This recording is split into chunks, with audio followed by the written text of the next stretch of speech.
Pessoal, vamos falar sobre a situação da Ucrânia. Hoje, dia 15 de fevereiro, são 8 horas da manhã aqui no Rio de Janeiro, 1 hora da tarde em Kiev, no momento que eu gravo esse vídeo. E eu quero pedir desculpas e esclarecer o que aconteceu ontem, né?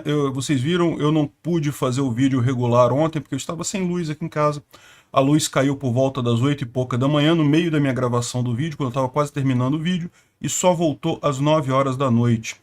Então eu fiquei o dia inteiro sem luz ontem. Eu fiz um vídeo contando as principais notícias via live com o meu celular.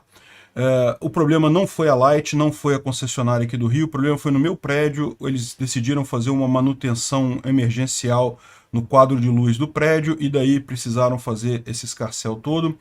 Eles avisaram, mas avisaram via aviso no elevador e e-mail. Eu não leio e-mail porque eu tenho e-mail demais, eu não consigo ler meus e-mails, e aviso no elevador, tem tanto aviso no elevador aqui do prédio que eu também não vi esse aviso, então acabou que, enfim. De qualquer forma, estamos de volta e agora no setup normal, né? Falando sobre a Ucrânia, os ucranianos conseguiram mais um contra-ataque de sucesso ontem na região de Bakhmut e conseguiram afastar os russos mais de 2 quilômetros ali da linha 30504, que era aquela rodovia que eles estavam tentando interceptar, né? Os ucranianos conseguiram afastar os russos bastante ali, né?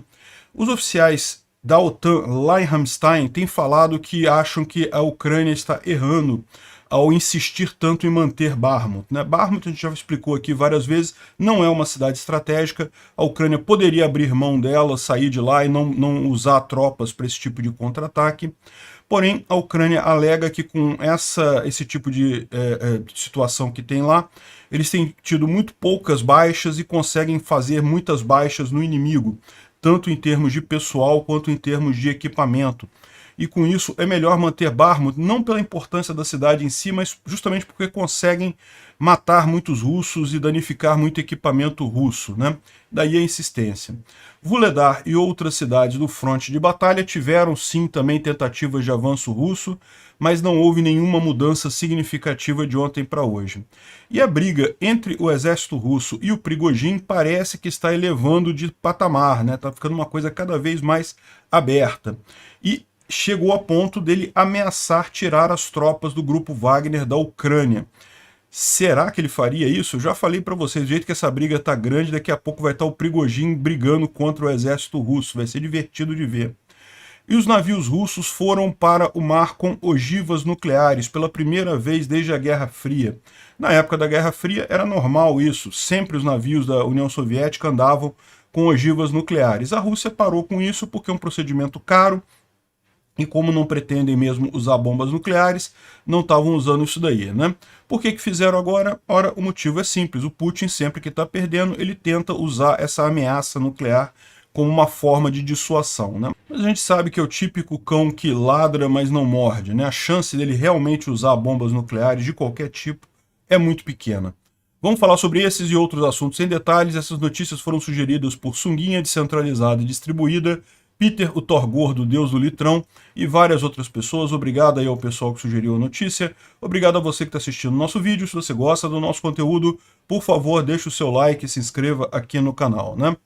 Pois bem, antes da gente entrar no assunto de hoje, vamos falar sobre o jato do Prigozhin, um Su-24, que era o jato que ele teria sobrevoado Bakhmut e que foi atingido ontem, foi derrubado ontem, né? Estão circulando dois conjuntos de imagens, tá? Isso daqui seria um conjunto de imagens, ou seja, mostrando aqui um Su-24 de fato bastante danificado, mas que teria posado, conseguiu posar e coisa e tal. Mas está circulando também esse outro conjunto de imagens aqui, em que o Prigozhin analisa o próprio Prigozhin analisa o jato derrubado e dá para ver que só sobraram pedaços dele e que teriam morrido os pilotos, o Antonov e o Nikishin, né? Morreram e ganharam o título de herói da Rússia póstumamente, né? Bom, essa história, vocês sabem, a gente falou sobre isso no vídeo de ontem, mas a gente não tinha imagem no vídeo de ontem por causa de todo o problema, né? No dia 6 de fevereiro, o Prigozhin ele sobrevoou Bakhmut dentro de um Su-24 na posição de navegador. Então ele fez um desafio para o Zelensky, coisa e tal. Vou botar o vídeo aqui para vocês verem. Nada demais, né? Inclusive tem gente que diz que ele não estava sobre Bakhmut, estava lá na Rússia, nem chegou perto de Bakhmut, foi só mesmo um golpe de publicidade dele para desafiar os Zelensky, coisa e tal, para aparecer mais lá na mídia russa, né? De qualquer forma, tá aqui o Prigozhin dentro de um Su-24, posando já, tá vendo que eles estão posando nesse momento. E esse avião que ele estava, não o Prigozhin em si, mas o avião que ele estava, foi derrubado pelos ucranianos, então esse daqui seria o resultado dele. Tá circulando essa outra imagem aqui, mas esse daqui eu acho que é outro avião, porque esse daqui tá inteiro ainda, né? Enfim, é muito mais provável ser mesmo esse daqui, né? Porque o Prigozhin tá ali, ele falou sobre isso, então realmente foi menos um avião aí para o grupo Wagner e para o exército russo de forma geral. Outra informação de ontem, né, que eu falaria no vídeo de ontem, mas que eu acho importante ressaltar, porque realmente é uma informação importante, são essas enormes bases de treinamento e concentração de tropa que a Rússia está montando em várias regiões aqui próximo à fronteira da Ucrânia. Então tem várias aqui. Em Kursk, em Belgorod, em várias regiões aqui, eles estão criando essas enormes instalações de treinamento e preparação de tropas para uma ofensiva, né? Isso daqui foi muito similar ao que eles fizeram lá em fevereiro do ano passado, antes de fazer a invasão propriamente dita da Ucrânia. Então, isso está levando à consideração de que, na verdade, eles pretendem não apenas tentar avançar a partir daqui, a partir de Kreminá, né, para fechar o cerco aqui com Soledar, mas eles também pretendem fazer invasões a partir da borda ou da fronteira com a Rússia, né? Então, eles têm feito muitos bombardeios aqui nessa região, como vocês podem ver, certamente bombardeios preparatórios, e a intenção deles é repetir o que eles fizeram em fevereiro do ano passado, quando eles invadiram essa fronteira aqui e chegaram, então, até Izium aqui embaixo, né? Só que dessa vez os ucranianos estão espertos, eles sabem do que o pessoal está fazendo, inclusive suspeita-se que, como os russos não conseguiram adiantar seu avanço aqui na região de Kupiansk, não pegaram Dvorishne, então não conseguiram estabelecer as posições que eles pretendiam aqui nesses rios. Isso acabou atrasando essa frente aqui e deixando claro o ponto, o eixo de ataque, um dos eixos de ataque principais que a Rússia deve fazer, que deve ser a partir da borda aqui, né, a partir da fronteira aqui.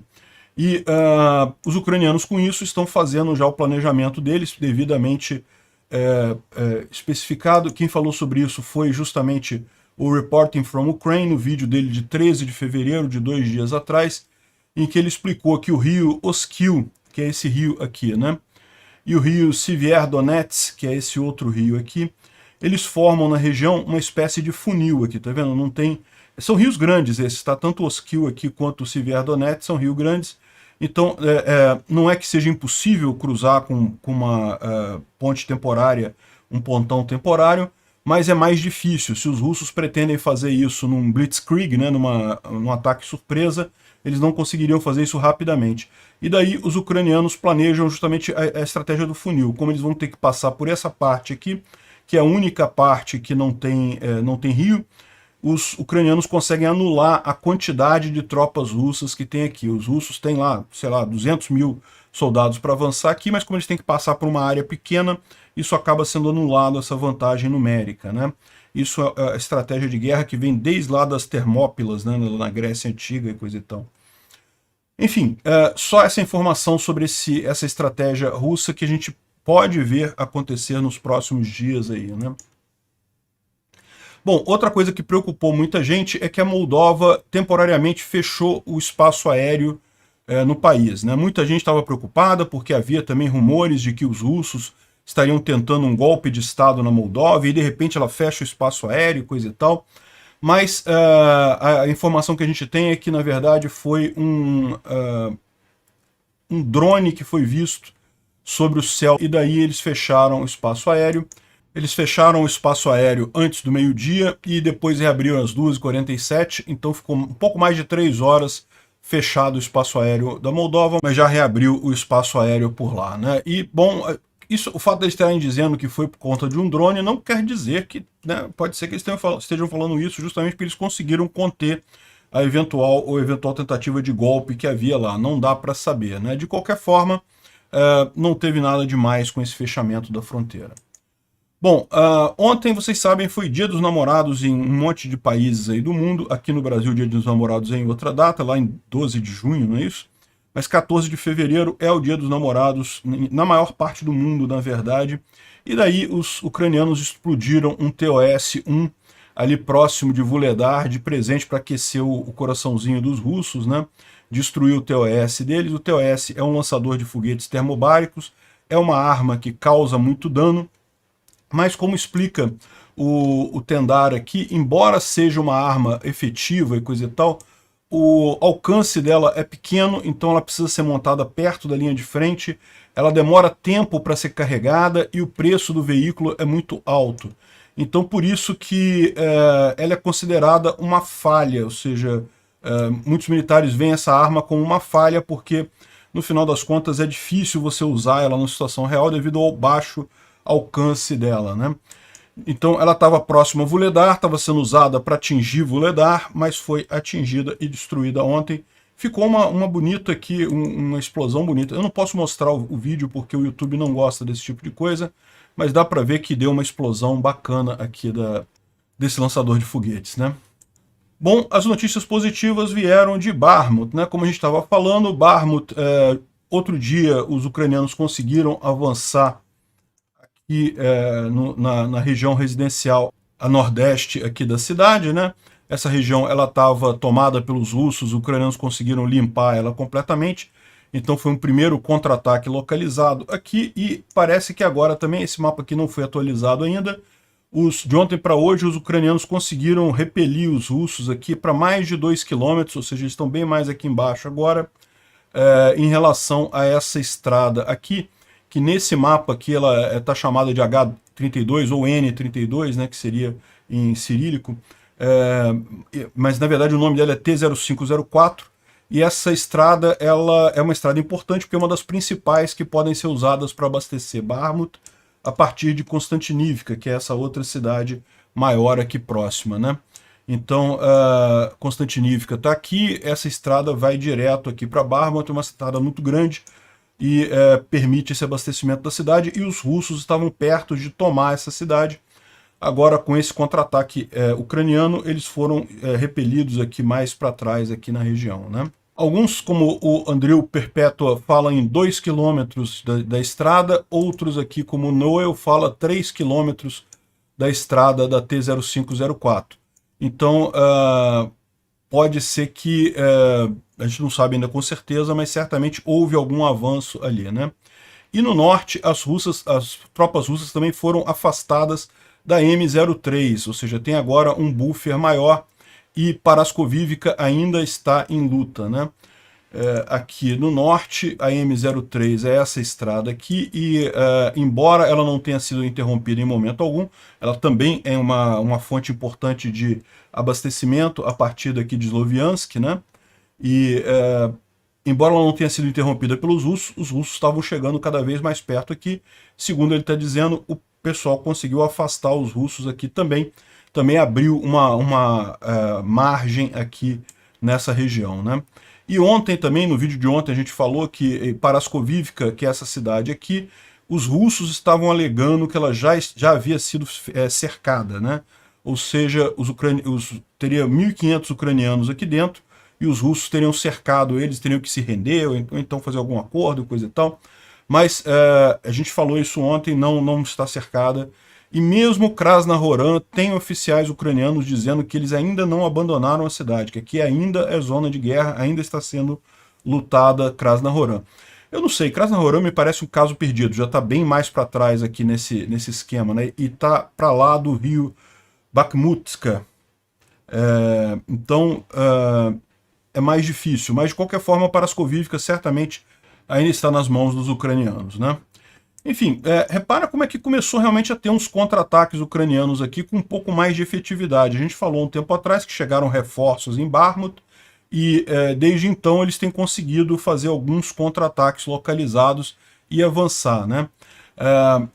Por que isso, né? O que mudou nisso daí? Certamente botar mais reforços ajuda a fazer esses contra-ataques, mas o mais provável que seja, como eu falei no vídeo de ontem, no vídeo de anteontem, na verdade, é que isso seja só aquela operação de defesa em profundidade, os ucranianos querem só causar danos aos russos.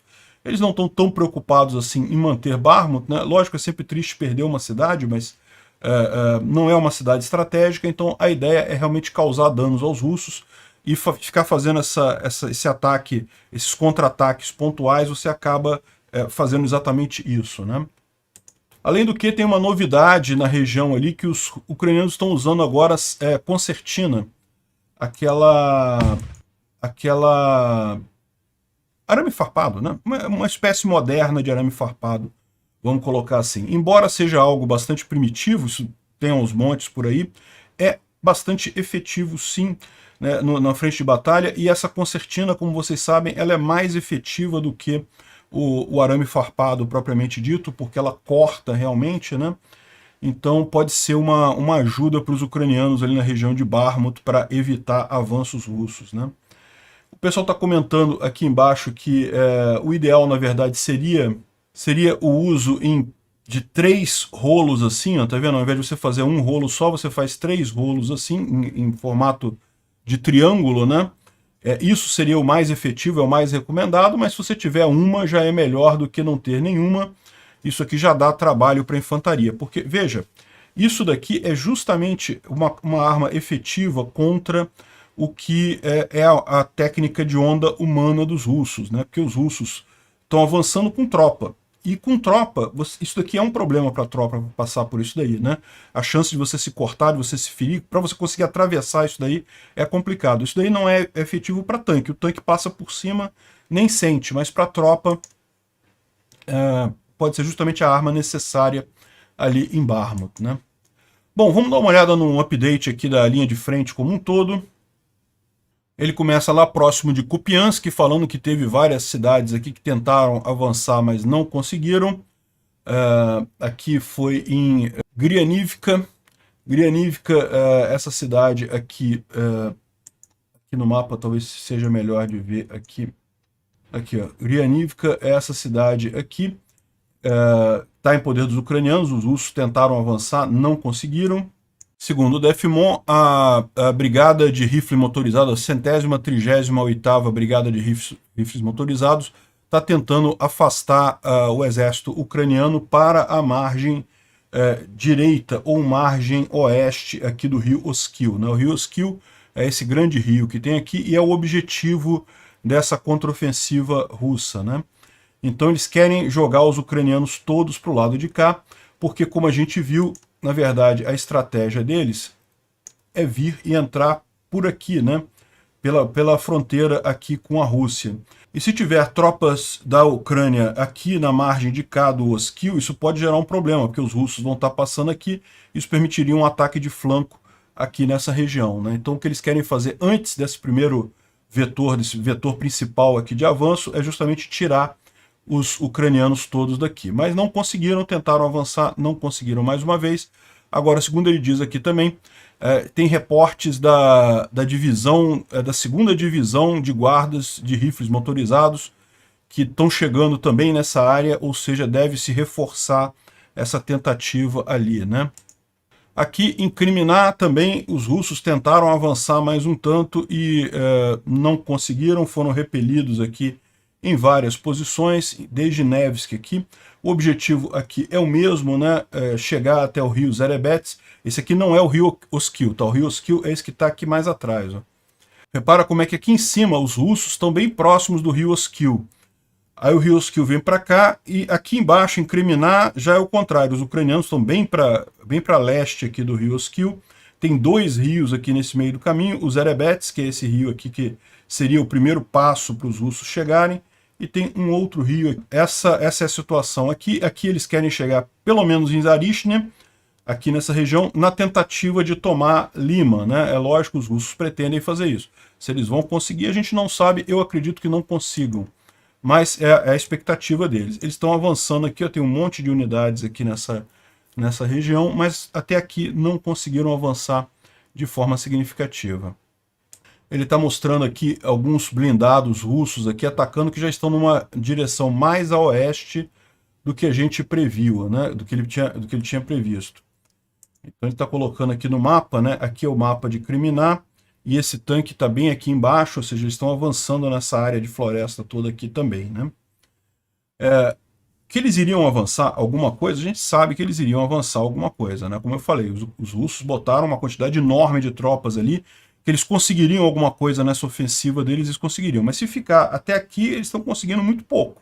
Se continuar nesse patamar, sinceramente, é realmente a derrota completa para eles. Quando vier a contraofensiva ucraniana, vai destruir isso daí, né? Ele mostra aqui também, mais abaixo, né, que em Bilororivka ainda está na mão dos ucranianos, apesar dos russos estarem tentando já há bastante tempo. E aqui embaixo também tentou aqui em Berestov, Fedorivka, várias outras tentativas de avanço russos aqui. De novo, nenhuma mudança significativa. Ele aqui não mostrou a contraofensiva ucraniana aqui nessa região ainda, porque isso é uma coisa que aconteceu de ontem para hoje, então isso leva um tempo ainda. Mas ele colocou aqui um aviso que tem um canal de Telegram ucraniano que está reportando justamente esse contra-ataque ali no sul de Bakhmut e que Krasnohoran ainda não teria sido capturada, né? Ele diz aqui ó, que... deixa eu tirar minha cabeça daqui para vocês lerem. No sul de Bakhmut, um ataque interessante tomou lugar. O Podars foi decapitado e retroagiu, né? Imagino que ele esteja se referindo aqui às forças russas ali na região, elas acabaram recuando. Mais ao norte, os corpos congelados também foram encontrados no que um dia foram trincheiras. Bem interessante as coisas que estão acontecendo ali, né? E aqui, falando também que ninguém capturou Krasnohoran ainda. Estamos mantendo ela. Tudo está sob controle e você vai amar o que vai vir por aí, né? Enfim, bem interessante isso daqui. Vamos ver se realmente vão ter desdobramentos interessantes ali em Bakhmut, né? Ele continua mais aqui ao sul, falando de Avdiivka, né, Vodiane, outras cidades aqui, Marinka, tentativas russas de avançar sem sucesso. Inclusive Vuhledar aqui embaixo também sem sucesso, né? Ou seja, no resto da linha de frente não teve nenhuma mudança. O que teve foi ali em Bakhmut que os ucranianos conseguiram avançar um pouquinho, né? Agora, uma coisa que ele aponta aqui na região de Vuhledar, isso a gente já tinha falado, o Tatarigami já avisou a gente, é a quantidade de tropas russas que estão sendo preparadas nessa região aqui, né? Então, embora Vuhledar esteja tranquila na mão dos ucranianos por hora, mas os russos estão preparando ainda alguma tentativa para tocar lá, tem muitas tropas por aqui. Enfim, algo pode acontecer nessa região, né? Bom, e ontem também o Arestovich fez mais uma live, né? A live dele era diária, depois passou para semanal e agora tem menos de uma semana. Então não sei se ele mudou a frequência da live dele, mas de qualquer forma é sempre interessante ver, porque ele traz algumas notícias interessantes. Essa primeira parte que ele fala sobre o Wagner, que matou o cara com uma martelada, né? A gente falou sobre isso alguns dias atrás. Também fala sobre avanços na linha de frente. Ele fala que, na verdade, o inimigo ainda está concentrando as forças dele na linha de frente. E daí ele fala sobre aquele ponto que o Jens Stoltenberg, lá da OTAN, falou que a ofensiva russa já começou, né? Isso a gente já falou aqui também. Na verdade, já começou há algumas semanas essa ofensiva russa. É lógico, isso não quer dizer que ela não vá ficar mais severa nos próximos dias, mas ela já começou. Os russos já estão mobilizando uma grande quantidade de soldados ali em toda a região. E até aqui sem nenhum grande sucesso, né? Com muito pouco avanço. E ele também lembrou que essa fase logística vai ser muito importante, mandar armas e munição para a Ucrânia, deve aumentar a quantidade de envios de armas e munição para a Ucrânia, né? E isso está sendo discutido no Ramstein, o encontro agora que está acontecendo ontem e hoje. A gente imagina que no final do dia de hoje a gente deve ter aí uma posição oficial. O presidente Duda, o presidente da Polônia, falou que a Rússia pode vencer a guerra na Ucrânia se Kiev não receber ajuda urgente do Ocidente, né? E ele disse que isso, lógico, ele disse para isso para criar aquela, né? A gente tem que ajudar, tem que dar mais dinheiro aí, tem que dar mais arma aí, né? Assim, é pouco provável os russos ganharem a guerra, mas realmente ele tem razão. Se o pessoal não ajudar, a coisa pode ficar séria, né? Ele falou aqui que o ministro das Relações Exteriores da Hungria, né, lá do governo do Viktor Orbán, ele teve em Belarus e falou sobre negociações de paz na Ucrânia, e aí botou o nome do Brasil aqui também, que teriam anunciado suporte para negociações e coisa e tal. Não tem negociação para ter tido aí, não tem o que fazer aqui. A Rússia invadiu um outro país, eles têm que sair, não tem que negociar nada. É só a Rússia sair e acaba a guerra. O Lukashenko também falou sobre o CSTO, que é a OTAN lá da Rússia, né? Dizendo que talvez Belarus vai acabar sendo envolvida nesse conflito, né? E vários governos, França, Canadá e Brasil, pediram para os seus cidadãos saírem de Belarus. O Brasil ele botou uma interrogação aqui, e é aquilo que eu falei para vocês ontem, né? Teve realmente algumas informações de que o Brasil teria mandado os cidadãos saírem da Rússia e de Belarus e coisa e tal, mas a verdade é que eu não vi isso oficialmente em lugar nenhum, e não faço muita coisa desses pedidos para sair do país e coisa e tal. Isso é uma coisa meio rotineira, não é alguma coisa que seja assim, uma grande, indique alguma coisa significativa, né? Uma última notícia interessante, a Índia parou de falar com a Rússia sobre a compra de novos jatos e helicópteros, né? Isso é um outro fator que essa guerra está sendo muito ruim para a Rússia, é que o pessoal está vendo a qualidade do equipamento militar russo, que até um tempo atrás tinha uma fama de ser um bom equipamento militar, e o pessoal está percebendo agora que não, que na verdade é bem fraco, né? Bom, aqui o Instituto para o Estudo da Guerra fala sobre a situação lá das negociações do Ramstein. Eles asseguram que vão continuar o apoio à Ucrânia no longo prazo, por quanto tempo for necessário. Os 54 estados que têm feito esse grupo de suporte na Ucrânia estão aí para o que der e vier. Mas o que ele falou é que, segundo o Washington Post, ele teria dito que deve ser anunciado um novo pacote de ajuda à Ucrânia na próxima semana. A gente já falou sobre isso, o Biden tem ido na Polônia e deve anunciar lá esse pacote de ajuda, né? Agora, o Washington Post diz que, embora isso daqui seja a posição oficial dos Estados Unidos, reservadamente o governo americano disse que não pode suportar direto e coisa por tempo indeterminado, e que um dia vai acabar esse apoio e coisa e tal. Enfim, talvez estejam pressionando a Ucrânia para fazer uma grande ofensiva para encerrar esse assunto, ou seja, retomar o território todo agora nessa ofensiva da primavera. Eu acho que seria uma boa coisa no final das contas, né? E alguns analistas da OTAN disseram que estão preocupados com o fato da determinação ucraniana de manter Bakhmut, né? Como a gente explicou, Bakhmut não é uma cidade estratégica, os ucranianos estão segurando Bakhmut justamente porque ali eles conseguem causar muitos danos aos russos, mas a verdade é que, segundo essas fontes da OTAN, seria melhor os ucranianos tirarem as tropas dali para preparar a ofensiva da primavera. Aí sim você teria mais tropas preparadas para isso, né? Eu tenho a impressão de que os ucranianos querem justamente manter os russos ali para impedir que eles iniciem essa ofensiva em mais larga escala, né? Porque também, se os ucranianos abandonarem Bakhmut, todas essas tropas russas que estão atacando Bakhmut agora ficam liberadas para atacar outros lugares, né? Ele fala aqui também sobre os russos estarem imitando o grupo Wagner. O Ministério da Defesa russo começou a trazer prisioneiros da mesma forma que o Wagner fazia, ou seja, recrutando diretamente nas prisões, com a promessa de que se eles sobreviverem 6 meses eles estão livres, né, e recebem também um salário, coisa e tal, mas usando isso como bucha de canhão, ou seja, a chance desse pessoal sobreviver é mínima, né? Ou seja, o exército russo, mais uma vez, está tentando afastar o grupo Wagner e tomar o protagonismo, retomar o protagonismo na guerra, né? Bom, falando sobre ajuda do Ocidente, estão na Alemanha os Bradley americanos, né? E tem realmente uma quantidade muito grande deles aqui.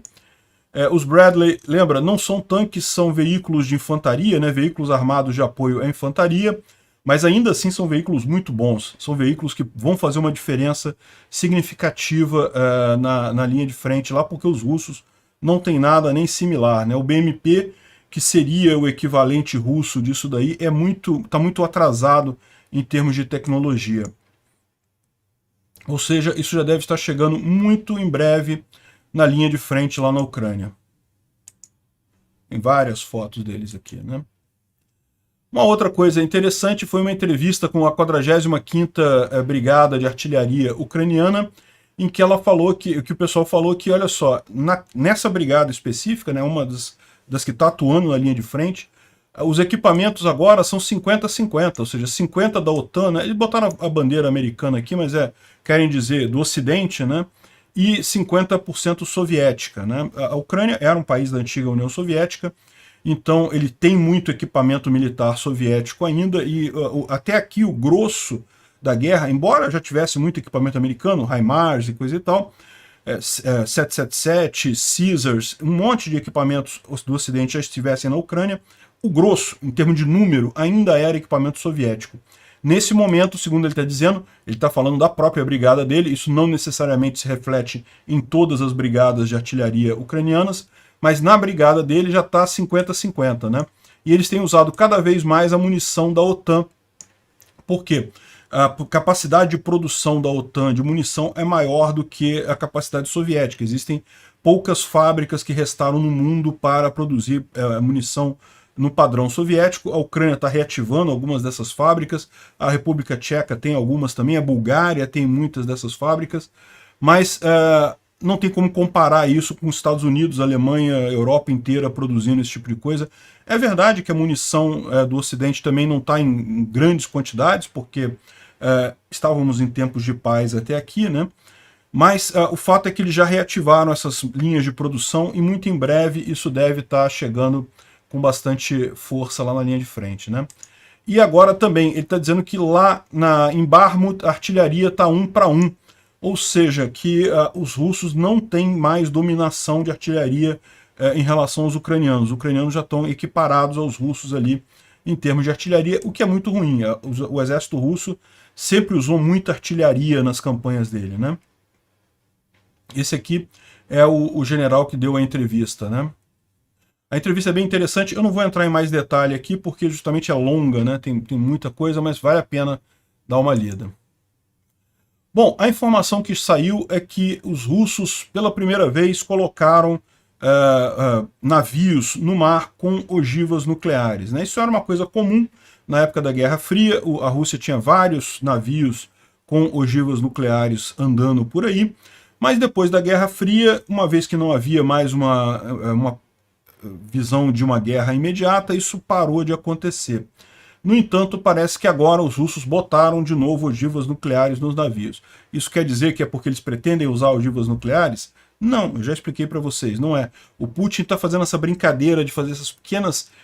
deixar as pequenas pistas de que vai usar arma nuclear para tentar justamente causar medo no Ocidente e tentar angariar apoios a uma solução negociada de paz.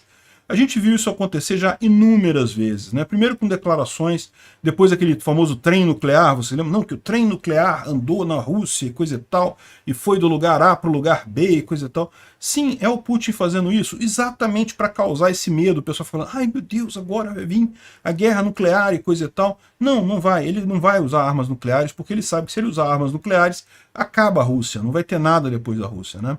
O Putin é um cara extremado, é um cara que toma decisões nem sempre razoáveis, mas é muito pouco provável que ele tome uma decisão desse tipo de usar armas nucleares, seja na Ucrânia, seja em qualquer outro lugar, né? Essas armas nucleares estão na frota do Mar do Norte, ou seja, estão ali na região acima da Rússia, né? Próximo do Ártico. Olha só, mais um general russo que se suicidou, hein? Que coisa, hein? O general tinha sido demitido do exército, tinha sido tirado do exército, e foi encontrado morto num aparente suicídio, né?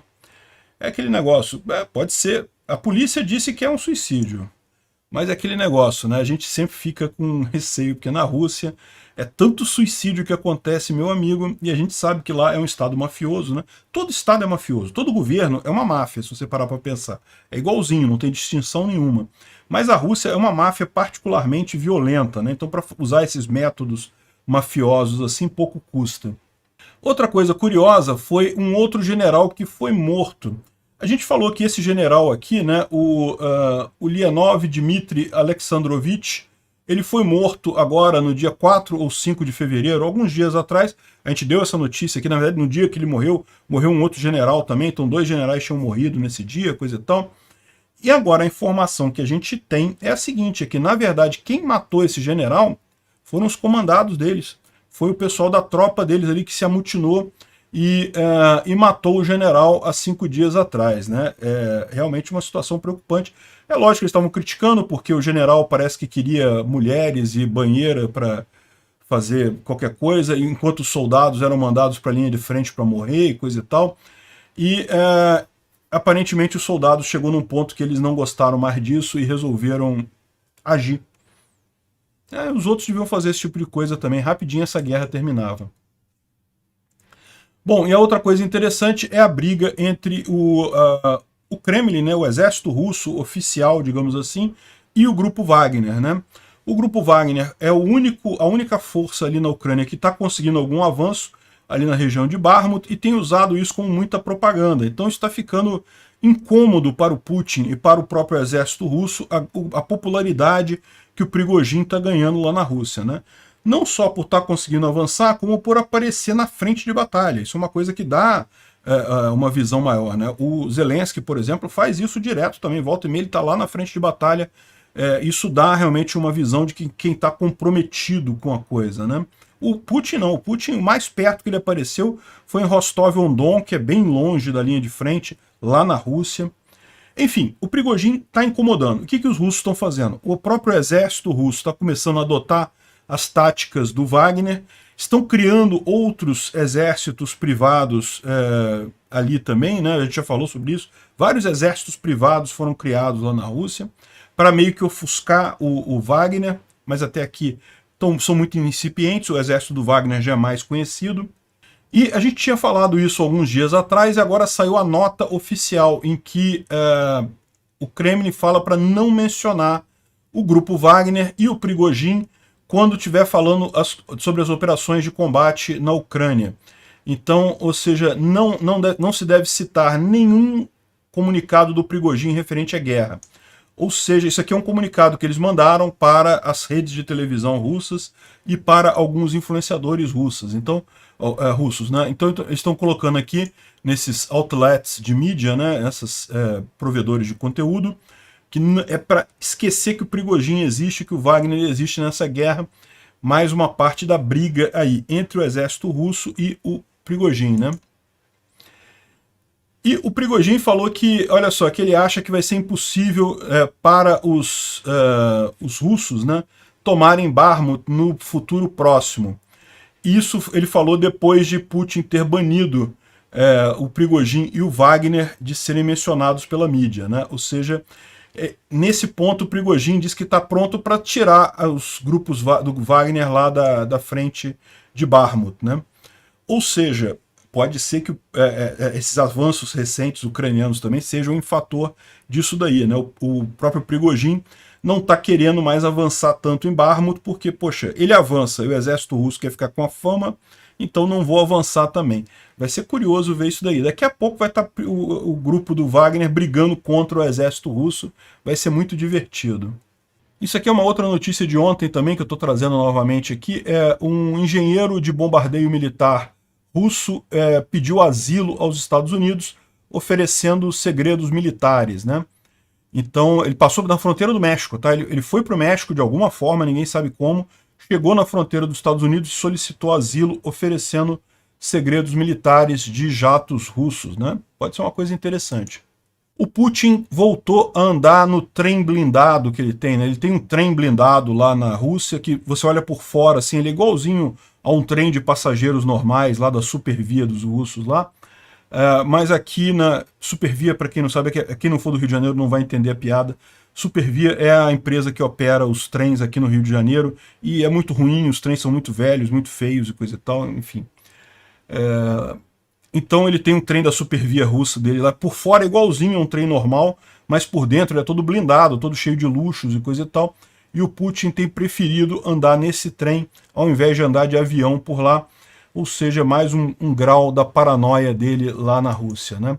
E curiosamente, uma fábrica, uma indústria de reparo de trens pegou fogo essa noite em Moscou. Não tem nada a ver com o trem do Putin, mas de qualquer forma é mais um daqueles incêndios que ninguém sabe explicar, né? O Dmitry e o Vladimir fumando lá, jogaram a bituca de cigarro e pegou fogo aqui na instalação, né?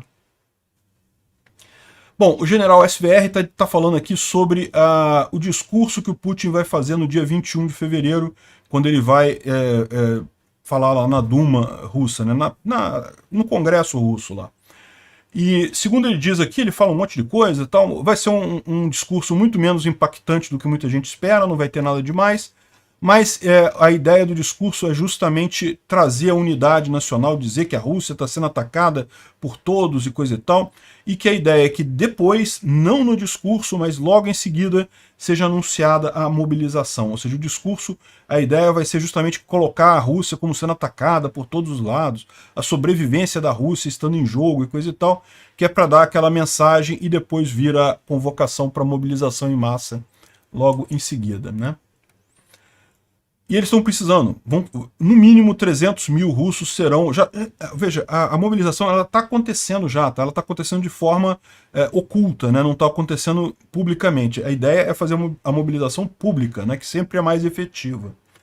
Aqui agora o Trent Telenko traz uma thread aqui explicando que o número de frostbites e problema com frio dos russos tem crescido bastante desde janeiro, porque o inverno, em dezembro o inverno não foi muito rigoroso lá na Ucrânia, mas em janeiro e agora em fevereiro está sendo bastante rigoroso em muitas regiões ali, e daí, segundo eles, tem um diagnóstico de 30% de todos os feridos russos são feridos por o frost, né, frostbitten, né, ou seja, aquele congelamento de extremidades ou congelamento de membros, né? Isso realmente incapacita a pessoa, e como os russos não têm muito equipamento, o equipamento de inverno não é o adequado, eles estão tendo esses problemas em grande escala, né? Isso não é novidade, ele mostra aqui estudos da época da Segunda Guerra Mundial que mostravam que uma grande porcentagem dos feridos russos naquela guerra também foi ferido por coisas que não têm a ver com a batalha, né?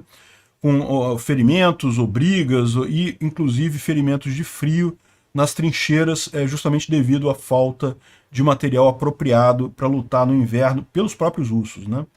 Bom, e uma última boa notícia, o prefeito de Mariupol morreu, né? O indicado pelos russos lá, ele morreu.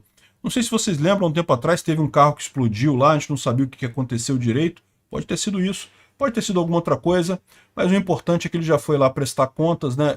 O prefeito é apontado pelos russos, Mariupol está ocupada neste momento, então o cara foi-se. Que bom, menos um.